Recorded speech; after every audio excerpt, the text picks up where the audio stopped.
Hey everybody, Christian West here. I'm glad that you tuned in to What Would You Do? Welcome to the series of videos where Joe and I ask each other critical questions from the executive protection industry. If you like what you see, click here, like and subscribe. And if you have questions that you want us to answer or try to find a solution to, send them to us via email, text. You can find us on social media. I'm sure you have ideas, or you can post them here and we'll play along and take your question.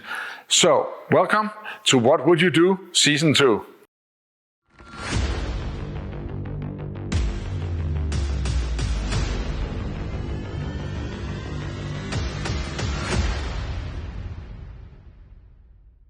right, I got one for you. You have taken your client to a business meeting at a restaurant. The restaurant or the client sends you a text saying we're about ready to leave. You pull up the cards. You stand there, you wait. It's you with a driver. You have the door open. They come out of the restaurant. The client looks at you and go like, "Hey, Joe, I want to ride with this guy." And then they turn and they get in his car and they take off. What do you do? Well, no, you made that really tough. So one, if they just turn and take off, they get in there real quick.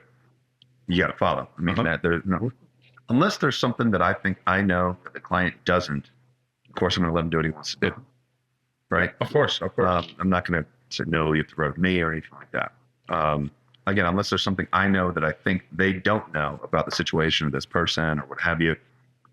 You know, what if they're drinking and they get in that car? Sure, say a couple of drinks, why don't you ride with us? Something like that. Again, in most cases, I'm going to let him do what he wants to do. Is if he's in that mind to make that decision. Sure. All right. So then the thing that comes to my mind is, where are they going? How do I contact them? All those kinds of things. Obviously, I don't want to bother the client. I will. I have to call the client, text them, see where they're going. But one of the things that's useful in that case, if I have that quick moment, is the QR code on your phone for your contact. So I can say, here, scan that, call me real quick. Something like that. So a quick way to get somebody your number, to the driver or the other agent or what have you. I've done that before. Quick question of, all right, so where are you going? Something like that. Just makes it easier so you don't lose them. In that specific question, that specific context where they just get in and go, you're getting it in your phone. Yeah. It's as simple as that. And hope the driver knows you don't want to lose them. Sure. Because then you have that embarrassment moment of being like, hey, sir, yeah, where are you? Where'd you go? Because we do track vehicles sometimes, not all the time. I can only think of maybe one or two contexts ever where we actually track the actual principal, their phone or themselves. Yeah, that's pretty rare. Right? That's pretty rare. I mean, it happens. And it happens in some contexts, but not all the time. Yeah. So that's hard when they just hop in with somebody else. Okay, but I got a follow-up question to that I just thought about to make this a little bit more fun. So you're now with two cars, right? Because it's a little bit of a larger detail. And they come out from this business meeting and the principal go, "Hey, Joe, I'm taking him with me. Can you jump in the second vehicle?" Yeah, I mean, yeah. Again, unless they're drinking or something else, we might want to voice that. But you're not the driver. What do you mean? There's a driver. You're the EP guy. You would normally sit front right. There's already two people at the back. And the principal say, "Hey, I want him to ride with me." Right, I have to get out of the car. Yeah.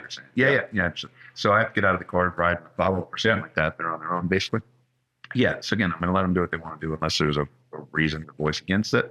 That actually happened recently. We had two planes, the executives that were landing, and they have to fly separately because there was two, CEO, CEO, everything else. So they flew separately, but then the first plane was late, the second plane was early. They landed basically together. So instead of having two sprinters here, right? Yeah. They had two sprinters, and instead of separating, they all got into one.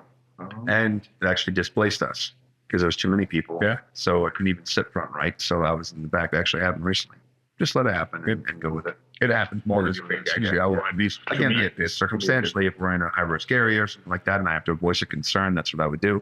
Otherwise, I'd let it. Sure, but there's also the whole thing of productivity, right? A lot of times meetings kind of flow over, and if they're having good conversations, I mean, think about it. If we drive half an hour of the principal's time, that's a whole meeting that he can have if he pulls into people. Yeah, I don't want to get in the way of that unless I need to. Exactly.